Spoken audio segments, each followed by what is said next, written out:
Vamos agora, irmãos, para o nosso tópico 2. Mas antes de nós entrarmos no tópico 2 propriamente dito, eu gostaria também de mandar um grande abraço para os nossos irmãos aí de Cavalcante, congregação de Madureira. Eu vou estar pregando domingo de manhã essa mesma lição, eu vou estar expondo através de uma pregação na Ceia do Senhor que acontecerá nessa congregação. Forte abraço, pastor Marcos Santana, sua família e essa igreja abençoada que estaremos juntos aí no domingo. Irmãos, alguns irmãos entram em contato comigo perguntando quais são as condições para eu ir nas suas igrejas pregar. Eu já falei e vou repetir aqui, eu não cobro para pregar. Se quiser me convidar, eu vou. Se for muito longe da minha casa, você pode me ajudar com a gasolina que eu ficarei grato. E se for muito longe, que eu precisar pegar avião, todo o deslocamento e hospedagem, fica por conta de você. Mas cobrar a oferta mesmo eu não cobro, tá? Meu celular está à disposição de vocês aí na descrição do vídeo, é só me adicionar no WhatsApp e mandar mensagem, que sempre que eu puder eu responderei. Gostaria de indicar para os irmãos também para baixarem o roteiro desse vídeo, que tá, eu tenho os versículos, tem várias informações aqui na descrição do vídeo. Entre também no blog do nosso irmão Éder, que é o EBD Betel. Clica lá, acessa, lá vai ter slide, lá vai ter mais informações acerca da lição. Eu tenho certeza que vai enriquecer muito a sua aula também, o acesso ao blog do nosso irmão Éder. Por fim, eu gostaria de avisar para vocês que o dia 26 de janeiro está chegando. Seminário O Reino de Deus. Não deixe de participar conosco. No próximo vídeo que eu gravar, eu já vou disponibilizar para vocês o link para vocês fazerem as suas inscrições. É importante que você faça a inscrição o mais rápido possível, porque na congregação onde eu estou só tem 150 lugares, tá? Ainda apertando um pouquinho, dá até um pouquinho mais. Mas nós vamos procurar nos programar para 150 inscrições. Então eu tenho certeza, irmãos, que vai acabar rápido. Primeiro lote é R$30, segundo lote é R$35. Não deixe de fazer sua inscrição. Vamos então para o nosso tópico 2. O tópico 2 fala acerca do temor ao Senhor. Irmãos, temor é medo. Temer é ter medo de alguém ou de algo. Isso é inegável. Se você olhar no dicionário, você vai ver muito claramente que temor é ter medo. E o que é ter medo? Ter medo é sentir uma aflição por causa de um perigo, por causa de um risco iminente. Um perigo em relação à sua vida física, moral ou espiritual. Exemplo, um perigo moral. Você fica com medo de ser descoberto numa mentira que você contou. Um medo relacionado a um perigo espiritual. Você fica com medo de praticar uma determinada conduta porque você pode vir um castigo de Deus na tua vida. Ou pode vir uma maldição, ou pode vir, enfim, uma influência maligna, ser uma brecha para Satanás. Você pode também ter medo no aspecto físico. Medo de ser atropelado, medo de ser assaltado, medo de morrer. Você pode ter medo de muitas coisas. Então o que é o medo? É uma aflição diante de um perigo, de um risco iminente, de algum prejuízo. E aí, se essa aflição for muito grande, essa aflição pode se tornar um pânico. Então, essa é a definição de temor. Temor é ter medo. Porém, nem todo medo é semelhante ao outro. E aqui eu queria fazer a distinção entre dois tipos de temor. Um temor puro, que é o medo que eu acabei de definir, e o temor reverencial. No temor reverencial, a pessoa não tem medo de ficar no prejuízo sempre e sempre. Ela tem medo só de desagradar alguém. Exemplo, o chefe pede para você fazer uma tarefa. Você ainda não fez, você é um bom funcionário, você tem um bom histórico, você não vai ser demitido se você atrasar aquela tarefa. No entanto, você não quer que o seu chefe pergunte para você se você já terminou e você responder que não fez ainda, porque você tem um temor em relação ao teu chefe. É a mesma coisa em relação a um pai e um filho. Um filho, ele tem um certo medo de ser corrigido pelo pai, ele tem um certo medo de ser repreendido pelo pai? Tem, mas até uma certa idade. Quando esse filho se torna adulto, ele continua mantendo um temor por esse pai. Então ele começa com um teor de medo maior e depois vai se tornando mais respeito. Então, desde o primeiro momento, que é mais medo, até o segundo momento, que é mais respeito, tudo isso a gente pode chamar de temor reverencial de um filho em relação ao seu pai. Então tem uma carguinha de medo dependendo da idade. Quanto menor, mais medo precisa ter, até porque ainda não tem maturidade para ter respeito, e na medida que o tempo vai passando, o medo vai ficando de lado e o respeito vai se sobressaindo. Então isso que a gente chama de temor reverencial.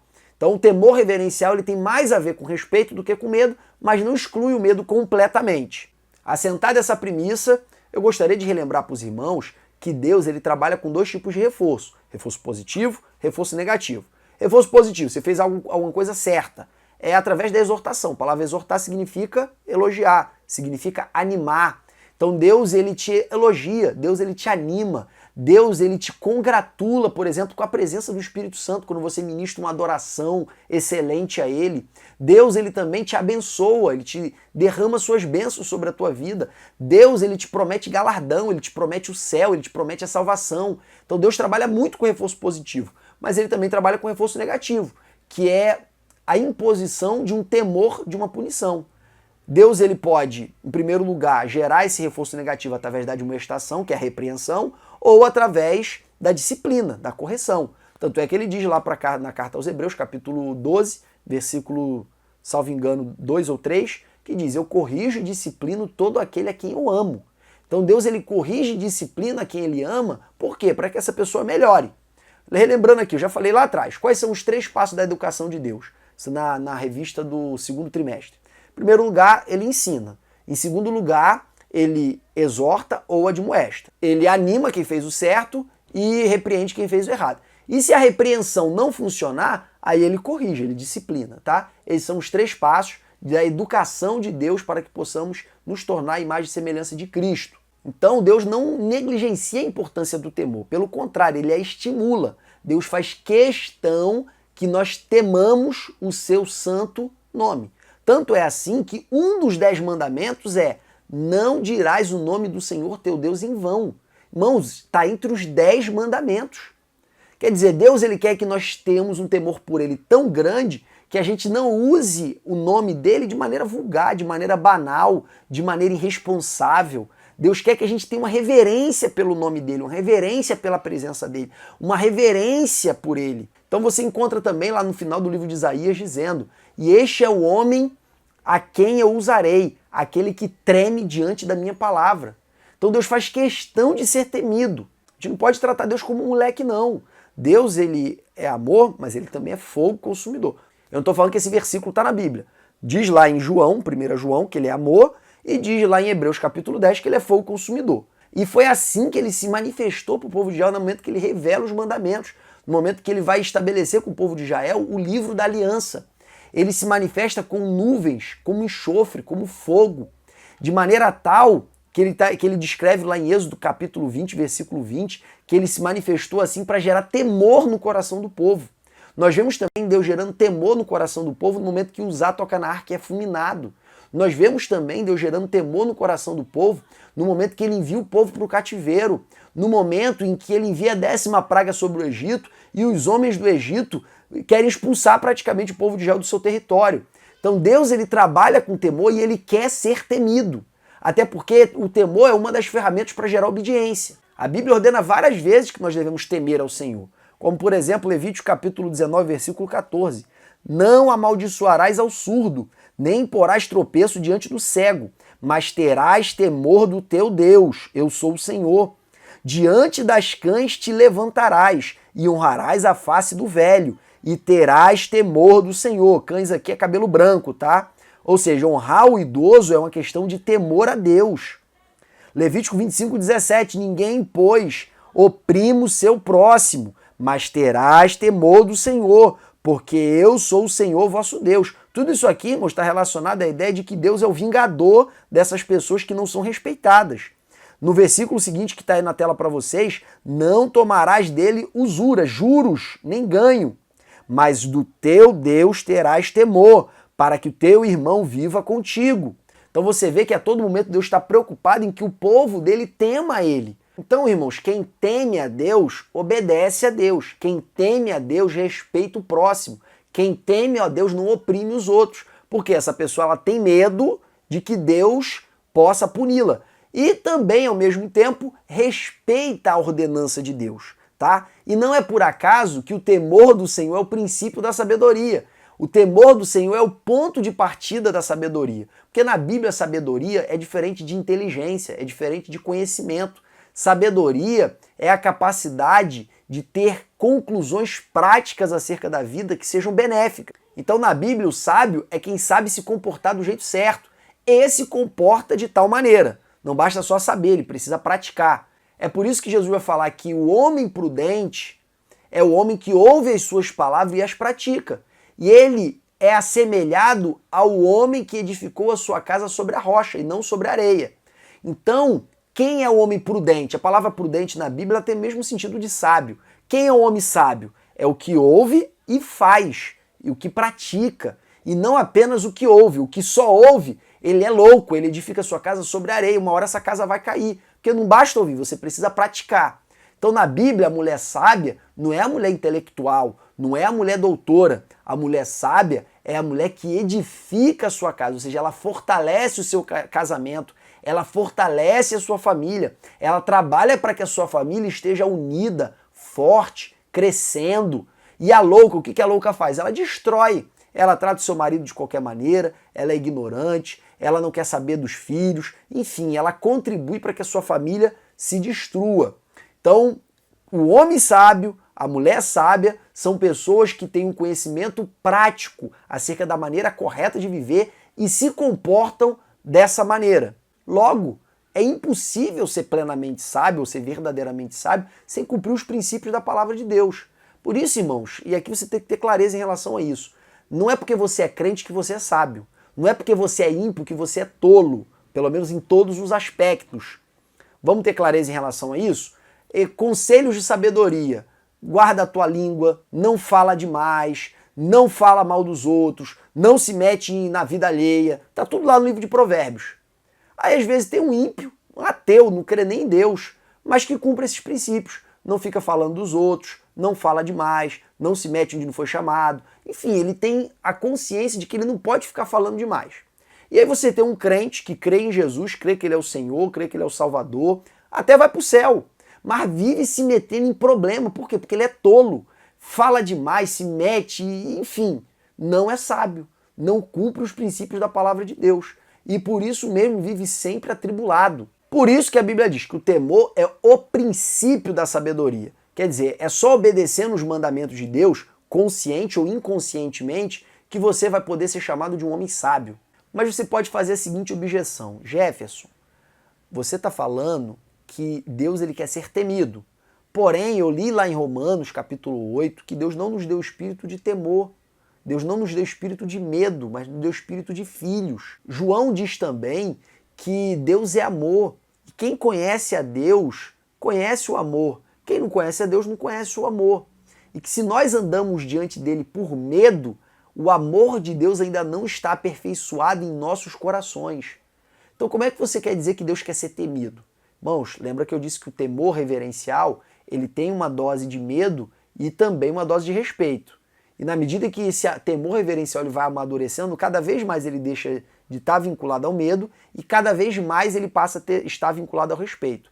Como no caso de um filho em relação ao pai. Quanto mais jovem ele é, mais medo ele tem de ser corrigido. Quanto mais velho ele é, menos medo ele tem de ser corrigido, até chegar ao ponto que ele perde totalmente o medo de sofrer, de ficar de castigo, de tomar uma varada, de qualquer coisa. Passa a ser exclusivamente a obediência aos pais por mero respeito e não mais por medo. Mas todo esse percurso a gente pode chamar de temor reverencial, temor de um filho em relação ao seu pai, tá? Da mesma forma é o nosso relacionamento com Deus, irmãos. Quando a minha filha faz alguma coisa errada, eu posso prometer para ela que vou dar um doce para ela se ela parar de fazer. Normalmente funciona, mas às vezes ela tá tão obstinada que o doce e nada é a mesma coisa. Mas quando eu falo para ela, se você não parar agora eu vou te colocar de castigo, a promessa do castigo funciona muito mais do que a promessa do doce. O reforço negativo funciona muito melhor do que o reforço positivo. Então, quanto menos madura uma pessoa é, mais suscetível, mais vulnerável ela é ao reforço negativo. Por isso você tem que empregar o reforço negativo em maior volume. Porém, quanto mais velha, menos reforço negativo e mais reforço positivo. Então você sai do medo e vai para o respeito. Da mesma forma, o nosso relacionamento com Deus. Na medida em que a gente vai amadurecendo, a gente deixa de servir mais a Deus por causa do medo e passa a servir mais a Deus por causa do amor, do respeito. Então, quem ainda está na fase do medo, o amor de Deus ainda não está aperfeiçoado no seu coração. Mas vai chegar um momento que, na medida que ela vai obedecendo e seguindo as ordens do Senhor, que esse amor é desenvolvido e o medo é completamente dissipado. Vamos agora, irmãos, então para o nosso tópico 3, que fala acerca da disposição de seguir orientação. Irmãos, nesse momento é muito importante nós termos maturidade no momento de abordar esse assunto. Maturidade em qual sentido? Nem tudo que eu faço significa que eu sou submisso. E nem tudo que eu não faço significa que eu não sou submisso. Eu vou dar clareza, primeiro citando alguns exemplos contraditórios e depois desenvolvendo esse assunto. Nós temos o primeiro exemplo de Coré, Datã e Abirão, que Coré, no caso, era primo de Moisés, ele era levita, e ele se voltou contra Moisés e Arão, e no momento que ele faz isso, Deus ele simplesmente abre a terra, engole ele e a família dele toda viva e ainda manda fogo do céu contra eles. Nós vemos o exemplo já citado de Miriam e Arão que se voltaram contra Moisés e por isso Miriam ficou leprosa. Foi necessário que Moisés orasse por ela para que ela ficasse curada. Nós vemos também um outro exemplo de Deus, através de Paulo, falando para nós sermos obedientes ou sujeitos às autoridades, porque elas foram constituídas por Deus. Só que em outro momento, nós vamos ver os discípulos desobedecendo às autoridades, que mandaram eles não pregarem em nome de Jesus. E eles disseram, antes convém obedecer a Deus do que aos homens. Nós vamos ver também a resistência que os profetas tiveram aos líderes, aos reis do seu tempo, na história de Israel. Os profetas eram verdadeiros opositores a alguns dos líderes, a alguns dos reis. Então, isso não era configurado como falta de submissão ou falta de obediência, tá? Isso nunca foi visto dessa maneira. Foi visto como homens exercendo a vontade de Deus contra pecadores, contra pessoas que estavam desviando a nação do propósito de Deus.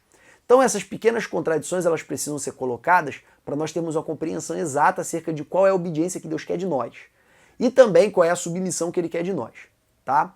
Dito isso, vamos fazer uma pequena distinção entre obediência e submissão. Obediência é o atender à ordem. Exemplo, Deus dá ordem para Saul matar todos os amalequitas. Saul desobedece à ordem e preserva o melhor dos amalequitas.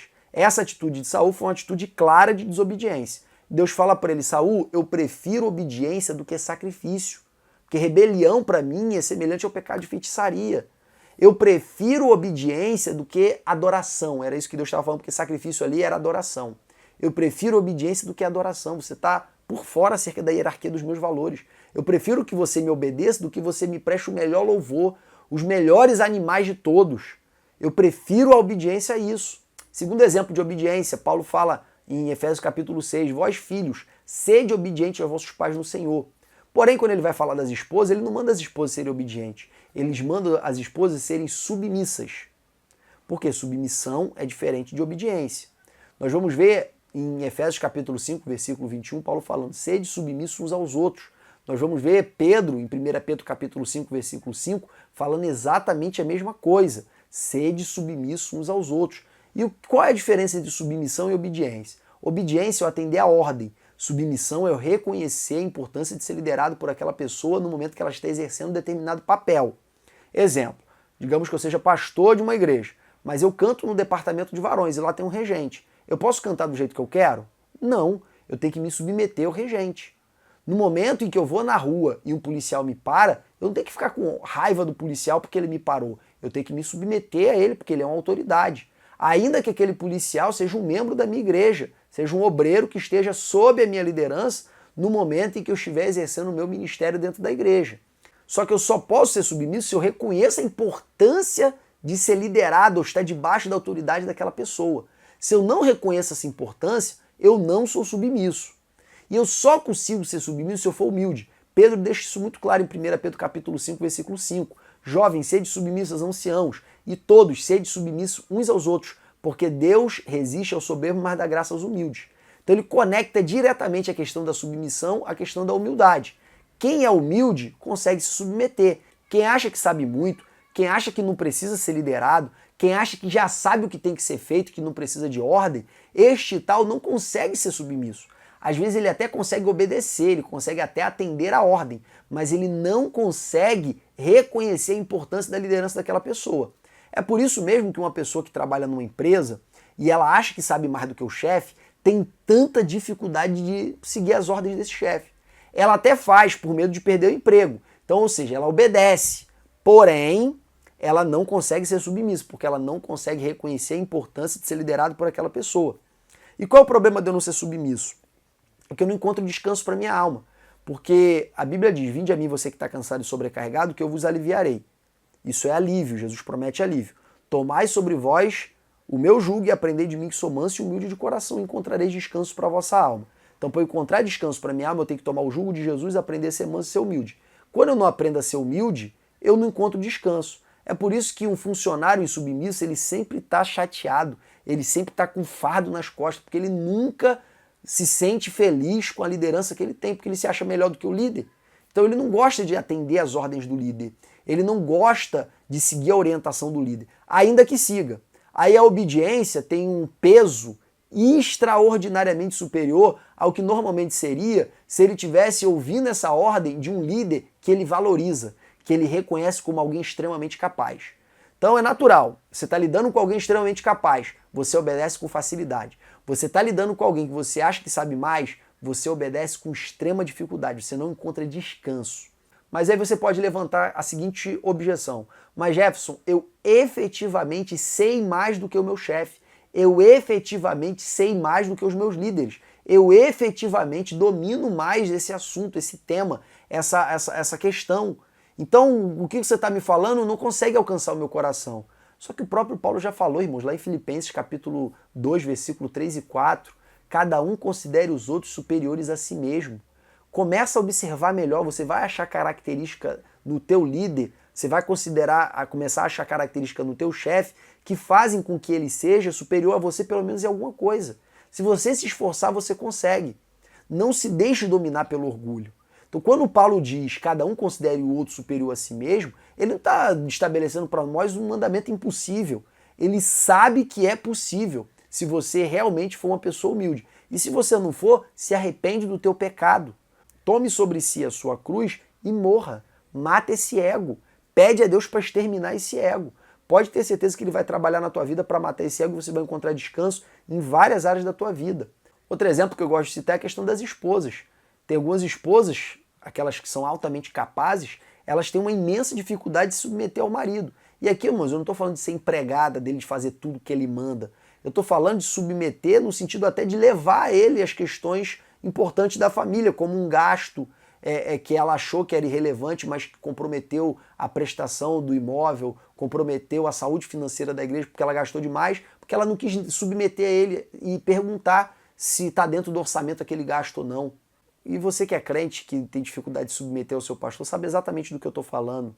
Eu vivi assim durante longos anos da minha vida, carregando um fardo tremendo que era obedecer às ordens dos meus líderes, porque eu achava que eu era alguma coisa. Eu nem sabia que eu achava, mas eu achava. Depois que eu descobri que eu era orgulhoso e Deus me curou, eu percebi o quanto era leve obedecer, o quanto era leve, o quanto não me afetava em nada, o quanto não me prejudicava em nada, o quanto era fácil. Mas a minha memória me recorda que no passado eu carregava sempre uma tonelada nas costas para obedecer qualquer ordenzinha banal. Além desse prejuízo, quem não é submisso também não consegue encontrar a submissão dos seus próprios liderados, porque a autoridade na Bíblia, irmãos, ela é delegada, ela vem de uma cadeia. Se você ler lá 1 Coríntios capítulo 11, você vai ver que Deus é o cabeça do filho, o filho é o cabeça do homem, o homem é o cabeça da esposa. A esposa que não é submissa ao marido e o marido que não é submisso a Deus não conseguem ter autoridade sobre os filhos. E aqui eu estou falando de autoridade espiritual, autoridade sobrenatural, não estou falando de autoridade natural. Saul, no momento que ele perde a unção, porque ele desobedeceu a Deus, ele não perdeu o trono imediatamente, nem a coroa, nem o cetro. Ele continuou mandando e todo mundo obedecendo, ele continuou falando e todo mundo fazendo. O que mudou na vida de Saul? No mundo natural, nada, ele continuou sendo líder.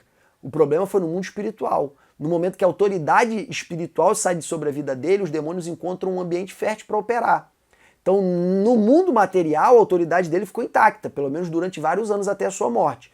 Contudo, no mundo espiritual, ela se perdeu completamente e Satanás começou a atormentar a vida dele de uma maneira que nunca tinha acontecido antes. Da mesma forma, alguns filhos. Tem alguns filhos que submetem a autoridade natural dos seus pais. Os pais conseguem dominar os seus filhos apenas dando ordens naturais, com tom de voz, com ameaças de correção, com ameaça de castigo. E tem filhos que nada funciona, nenhuma ferramenta humana e natural funciona. Você simplesmente pensa que já fracassou de vez, que não tem mais o que fazer. E aí o que você pode concluir? Acabou as esperanças? Não, irmão. Deus tem autoridade espiritual a dar a você, para você exercer sobre a tua casa e sobre a tua família. Só que para isso você precisa se submeter a Ele. Tanto diretamente quanto submeter a Ele quando Ele manifesta a sua vontade através de outras pessoas, através de outras lideranças. Então é uma cadeia de autoridade. É como uma extensão, que se você cortar ela, tudo que passa da extensão para frente não tem energia. Tudo que está do corte para trás continua tendo energia. Então quem sai da cadeia de autoridade também não tem autoridade sobre seus liderados. Até porque não tem como você plantar em submissão e colher submissão, né? Deus não se deixa escarnecer. Outros prejuízos, Deus resiste ao soberbo. Então tem pessoa que não cresce, não amadurece espiritualmente porque é soberba. Enquanto ela não aprender a ser humilde, ela não vai se desenvolver. Um outro aspecto que a Bíblia diz que o trigo caindo no chão, se ele não morrer, ele não dá fruto, mas se ele morrer, ele dá muito fruto. Quando o teu eu está vivo, você fica muito limitado na sua frutificação. É por isso também que a gente vê na igreja muita gente com capacidade, com potencial, e que não produz nem 5% daquilo que ela poderia produzir. Ela não produz quase nada diante da sua potencialidade. Por quê? Porque está amarrado no orgulho, está amarrado na soberba. E essa soberba normalmente é manifestada em insubmissão.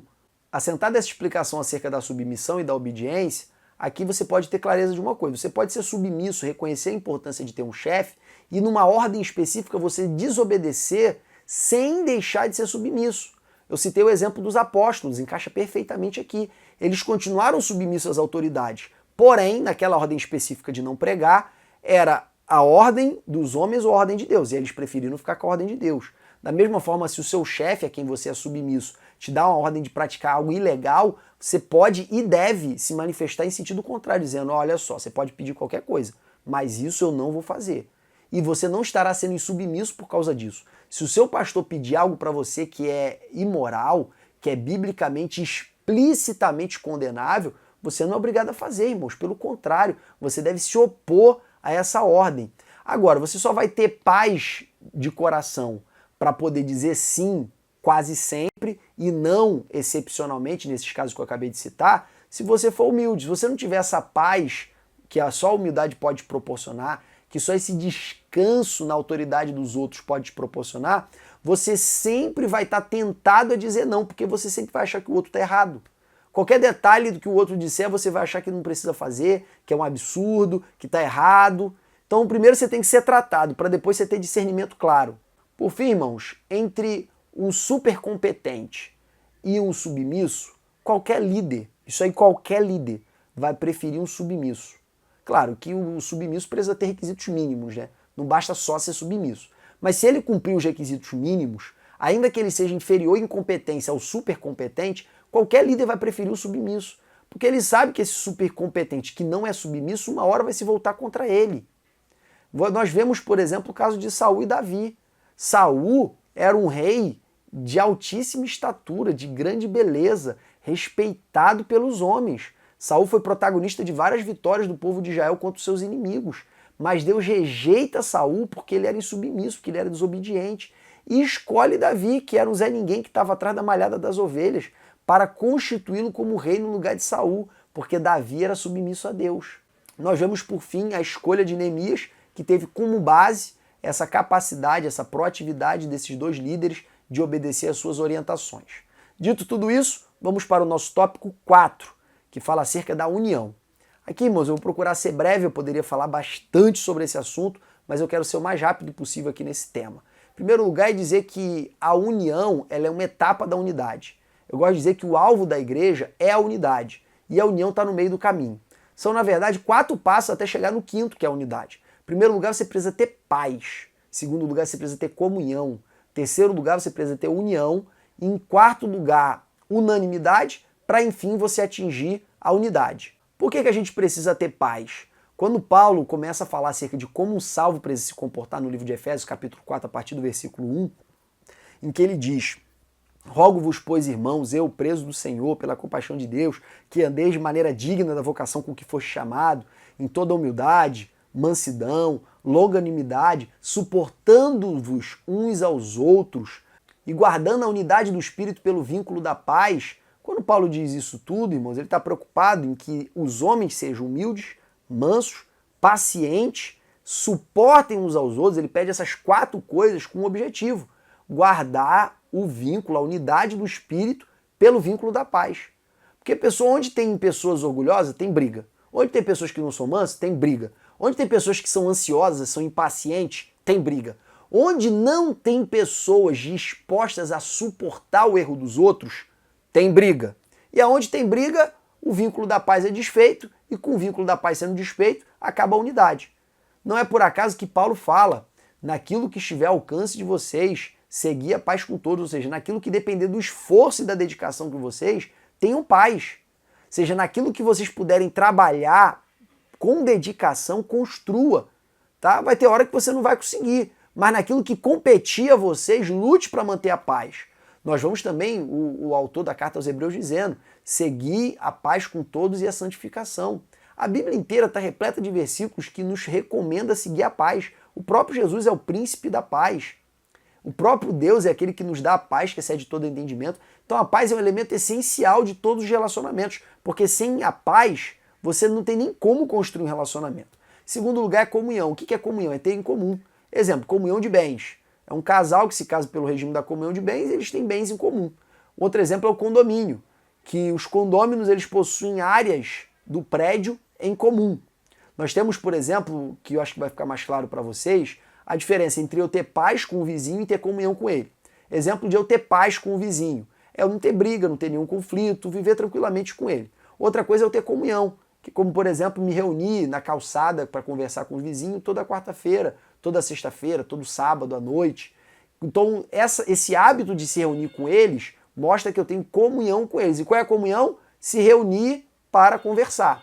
Nós vemos também os discípulos que tinham tudo em comum, então eles tinham comunhão de bens. Nós vemos também que eles se reuniam todos os dias para partir o pão, eles tinham comunhão à mesa.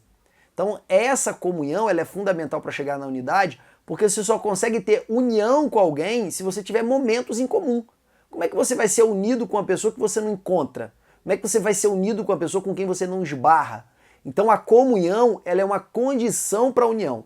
E a união, irmãos, o que é a união? A união é o companheirismo, é a parceria. Não é apenas a comunhão, que é estar junto num determinado momento, e sim o prazer de estar junto continuamente.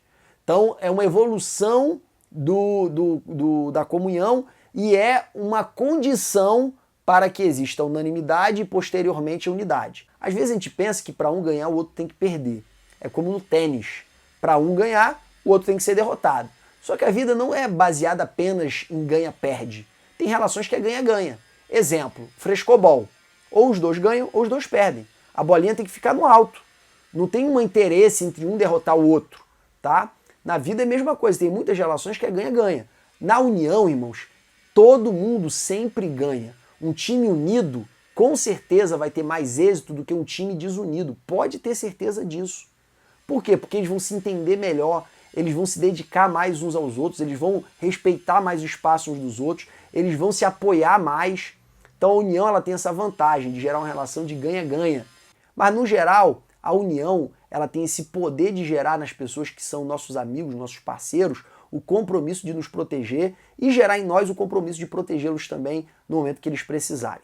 A unanimidade, ela é pensar da mesma maneira, ela tem a mesma opinião, é ter o mesmo sentimento.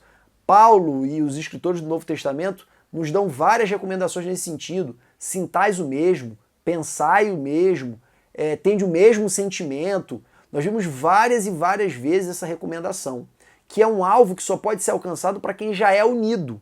E uma vez que você consiga atingir a unanimidade, você está pronto para a unidade. Nós podemos dizer que a unidade é o purê, a união é o saco de batata. Na união, os indivíduos ainda são facilmente identificáveis. Na unidade, acaba a identidade pessoal e só sobra a identidade coletiva. É como o Pai, o Filho e o Espírito Santo, que é um único Deus. São três pessoas, mas que se misturam de tal maneira que se transformam em apenas um Deus, e não em três deuses. Só há um Deus. Esse é o mistério da Trindade. Da mesma forma, nós somos o corpo místico de Cristo. A igreja é uma coisa só aos olhos de Deus. É por isso que ele nos ensina a orar de maneira coletiva. Pai nosso que estás nos céus, santificado seja teu nome, venha a nós o teu reino, seja feita a tua vontade, assim na terra como no céu. O pão nosso de cada dia nos dai hoje. Perdoai as nossas dívidas. Então, esse sentimento de coletividade, ele parte do pressuposto que nós vivemos em unidade. E é interessante que essa unidade ela é viabilizada por uma ação direta de Deus. Cristo, na oração sumo sacerdotal de João capítulo 17, ora assim: Pai, dê-lhes a minha glória, para que eles sejam um, assim como eu sou um contigo. Então Cristo ele compartilhou conosco essa glória, esse mistério da unidade, que viabiliza a nossa unidade, tá? Essas são as 4 características divididas em 4 tópicos que eu quis expor para vocês nessa lição de hoje. Eu fiquei muito feliz de estar com vocês nesse momento. Que Deus vos abençoe e vos use poderosamente no domingo ou em outro dia que for a escola dominical na igreja de vocês, em nome de Jesus. Amém.